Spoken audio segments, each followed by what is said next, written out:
नारी कहते हैं कि सेकेंड लाइन सिटीजन, लेकिन मैं कहता हूँ, हम सब कहते हैं, हम सब जानते हैं कि नारी नर्क का द्वार नहीं है, वो स्वर्ग का द्वार है। इसी बात को ये संस्था ने प्रमाण कर दिया।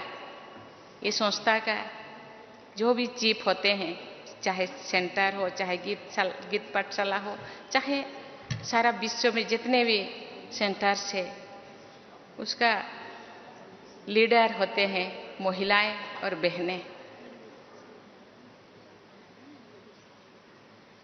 शक्ति के बिना शिव अधूरा है, क्योंकि शिव और शक्ति दोनों का प्रभाव से ही ताकत मिलता है, ऊर्जा मिलता है। शक्ति के बिना शिव का अधूरापन हो जाता है। इसीलिए ब्रह्मा बाबा ने एक शक्तियों को आगे रखा और जानते हैं कि ये महिला शक्ति के प्रतीक है, ये तो सर्वं स्वाहा है। सुख, शांति, आनंद और प्रेम का ये जीता जागता ये मिसाल है। कोई बोलने से, कहाँ किताबों में लिखने से वो चीज तो बदल नहीं जाएगा, लेकिन आज लोगों की मानसिक स्थिति को बदलना जरूरी है और बदल भी चुका है।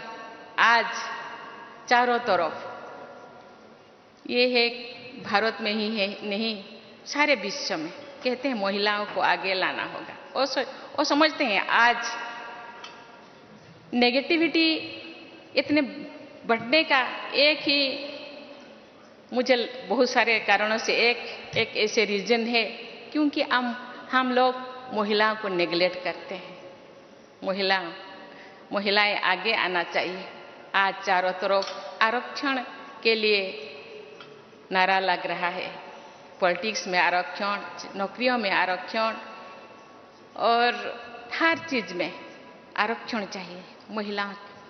लेकिन मैं जानती हूँ महिला के अंदर इतना पोटेंशियलिटीज है। आज हम देखेंगे तो हर जगह, अभी बॉर्डर सिक्योरिटी में भी वो ऐसा काम करते हैं जो भाई लोग नहीं कर पाते।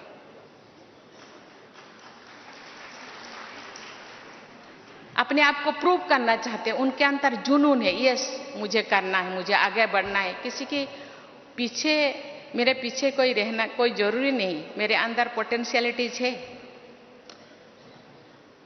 इसीलिए आज आप देखेंगे तो सीबीएसई का रिजल्ट, कोई मेडिकल का रिजल्ट, कोई आईएएस का result, IAS, OAS, engineer, MBBS, जो भी आप रिजल्ट देखेंगे, बहनें अपने छात्राएं वो पहले जो नंबर 10 पे उनका नाम 50 से ज्यादा रहता है। अपने आप को प्रूव करना चाहते हैं। हम पीछे नहीं है, हम आगे हैं, आगे बन सकते हैं, जा सकते हैं। इसीलिए ये जो संस्था, ये जो इतने सारे संस्थाओं को एक सूत्र में बांधना, कोई बाबा के भाषा में कोई मासी का घर नहीं है। इतने लोगों को इकट्ठे करना, मानसिक परिवर्तन करना, ये केवल ये संस्था महिलाओं के नहीं, समाज के हर वर्ग, हर श्रेणी को आगे लाने के लिए वो चाहते हैं। जो समाज के सब लोग आगे बढ़ेंगे तो विश्व परिवर्तन हो सकेगा। मुट्ठी भर मानव के साथ कोई परिवर्तन नहीं हो सकता, सबको आगे लाना होगा, आगे आना होगा। इसीलिए वो युवाओं को भी आगे लाने के लिए गांव रैली कर रहे हैं। सब जानते हैं जितने अभी जनसंख्या वृद्धि हो रहा है, इसके साथ ही अपना अनाज का भी बढ़ावा जरूरी है। इसीलिए लोग रासायनिक सार का खाद का यूज करते हैं, लेकिन देखा गया है कि रासायनिक सार यूज करते बाद तो हम शारीरिक रूप से इतने नया नया बीमारी आ रहा है। इसीलिए ये संस्था ने जैविक सार, ऑर्गेनिक सार यूज करके वो गांव-गांव किसानों के अंदर ये बात को फैला रहे हैं। मुझे भी मौका मिला था कि ब्लॉक में कृषि सम्मेलन जो हो रहा है उसमें शामिल होने के लोगों को समझाने के लिए ये लोग इसको अपना रहे हैं। आज सब सोच रहे हैं हमको तो उस रासायनिक खाद को बंद करना है, खाद को बंद, अभी ऑर्गेनिक जो खाद को अपनाना है और उसके साथ साथ यौगिक व्यवस्था को भी उपयोग करना है। भाई और बहनों, आज सारे विश्व में स्वच्छता का अभियान चल रहा है। स्वच्छता, बाह्य स्वच्छता के, लेकिन ये संस्था का नंबर 1 मुद्दा तो है स्वच्छता और पवित्रता। ये पहले से ही है। ये केवल बाह्य स्वच्छता नहीं है, वो आंतरिक स्वच्छता, मन, वचन, कर्मणा में स्वच्छता, दृष्टि, वृत्ति, कृति में स्वच्छता, चाल चलन, चेहरा में स्वच्छता, कथनी और करनी में समन्वयता, समरसता, ये तो उनका मुद्दा है, ये संस्था का मुद्दा है। हम जब गांव जाएंगे तो बाह्य स्वच्छता के, एटमॉस्फेयर के स्वच्छता के साथ साथ अपने अंदर के स्वच्छता के बारे में भी लोगों को समझाना है। स्वच्छता तो अंदर ही ज्यादा है। इस स्वच्छता को मिटाने के लिए ये संस्था इतने दिनों से काम कर रहे हैं। मुझे पता है छोटे छोटे गांव से लेकर छोटे बड़े शहरों तक बहनें गांव-गांव जाके कैसे लोगों को समझाते हैं और उनके मानविकता को जो घट गया है उसको फिर पुनर्स्थापन करने के लिए, पुनर्स्थापित करने के लिए वो कितने मेहनत करते हैं। जो लोग इस यही संस्था से जुड़े हैं वो लोग तो परिवर्तन हो गए हैं। यही संस्था से ज़्यादा लोग कैसे जुड़े, इसीलिए हम सबको प्रयास करना होगा। हम गांव जाएंगे ऐसे तो, क्योंकि ये युग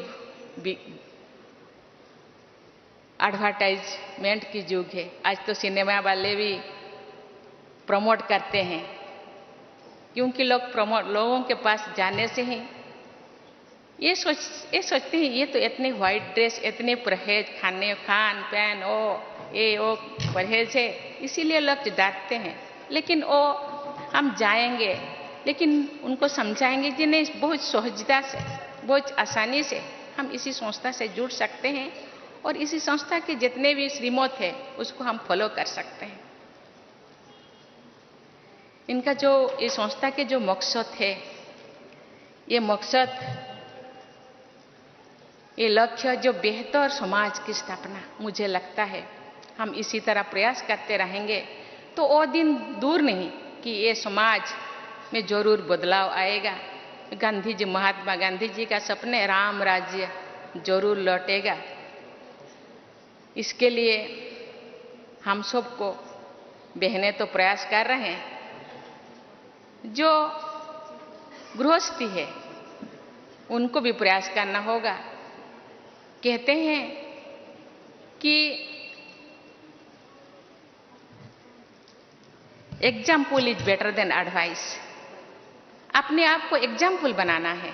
यस, हम कर सकते हैं।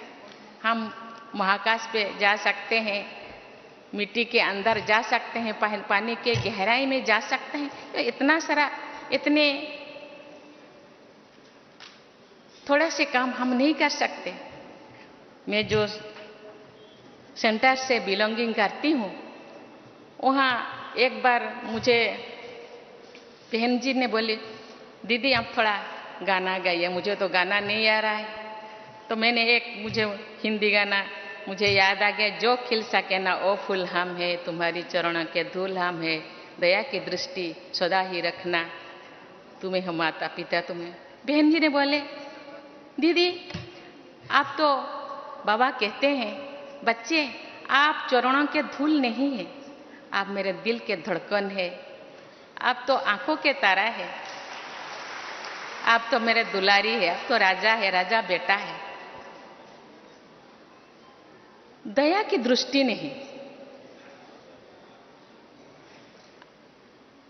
माता पिता अपने बच्चों को दया नहीं करते हो तो अधिकार से, अपना अधिकार है, मेरे जो कुछ है वो तुम्हारे है, मेरे जो कुछ है वो तुम्हारा है, उसको दया की कोई जरूरत नहीं। लेकिन जो बच्चे जो बिगड़ जाते हैं, माता पिता भी थोड़ा गुस्सा करते हैं, आपको कुछ भी नहीं मिलेगा, एक फूटी कौड़ी नहीं मिलेगा, लेकिन फिर भी मिल जाता है, क्योंकि हम सब लीगल हेयर है ना, बाबा का लीगल हेयर है, बाबा का जो कुछ है, बाबा में जो गुण है, जो क्वालिटी है, हम में भी वही क्वालिटी है, लेकिन उस क्वालिटी को पहचानना चाहिए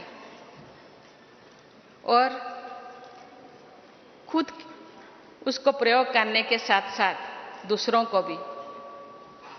बाप कहते हैं आप जो कर रहे हैं ना, दूसरे आपको जो फॉलोअर्स है दूसरे भी वही करते हैं, इसीलिए आपको भी चाल चलन चेहरा में शुद्धता आना चाहिए, आपका वृत्ति में शुद्धता आना चाहिए, तो आपका फॉलोअर्स में भी आपके जो करते हैं वो जरूर करेंगे और विश्व का परिवर्तन जरूर होगा। इसके लिए हम सबको मेहनत करना पड़ेगा, ज़्यादा मेहनत की जरूरत नहीं है, सोच को थोड़ा बदलना पड़ेगा। हम अपने आप को जितने भी नकारात्मक सोच है उसको बदलकर सकारात्मक सोच लाएंगे और बाबा के श्रीमत में चलेंगे।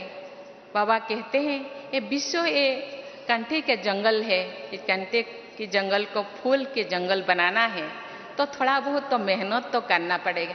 इसीलिए हम जो ढूंढते हैं, सुख को ढूंढते हैं, हर कोई सुख के लिए, शांति के लिए, आनंद के लिए प्रयास करते हैं, लेकिन सुख हम कहाँ ढूंढते हैं?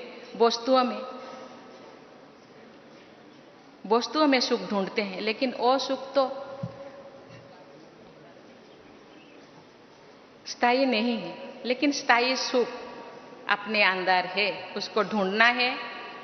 तो इसके लिए जो हर किसी के लिए, जैसे भगवान ने जो क्रिएट किए हैं, जितने भी प्लैनेट है, अपने अपने अपने अपना कक्षा में चलते हैं। स्कूल में हम दाखिला लेते हैं, स्कूल का भी कोई अनुशासन है, उनका भी कोई नीति नियम है। गवर्नमेंट जो चलता है कॉन्स्टिट्यूशन के नीति नियम के अनुसार चलता है, इसीलिए अपने आप का भी एक कॉन्स्टिट्यूशन बनाना चाहिए। मुझे कैसा जीना है, मुझे ऐसा जीना है कि मुझे देखकर बोले कि यस ये जो कर रहे हैं अच्छा कर रहे हैं। इसीलिए इतने फॉलोअर्स है, लेकिन इसी बात को, इसी मैसेज को लेकर के हमको गांव को जाना होगा, लोगों के पास जाना होगा, जरूर परिवर्तन होगा और राम राज्य जो सपना है महात्मा गांधी का वो जरूर वो पूर्ण होगा। और इस संस्था जो रूहानी संस्था जो पुनर्स्थापन, जो मूल्यों का जो पुनर्स्थापन करने के लिए जो सोच रहे हैं, आज चारों तरफ जितने भी यूनिवर्सिटीज है, यूनिवर्सिटी में आज वैल्यू एजुकेशन के बारे में सोचते हैं। आज थोड़ा बच्चे ये दुनिया के ये चाकचक्यों को देखकर थोड़ा रास्ता भूल गए, उनको रास्ता दिखाना हम सब का काम है। इसीलिए मैं तो गवर्नर तो चांसलर होते हैं, अपना जो स्टेट में 5 यूनिवर्सिटीज है मूल्य एजुकेशन या वैल्यू एजुकेशन के लिए, शायद नेक्स्ट अपना एकेडमिक सेशन से वो शुरू करेंगे और जरूर ये बदलाव आएगा। ये जो गीत है हम होंगे कामयाब एक दिन, जरूर हम होंगे कामयाब। ओम शांति।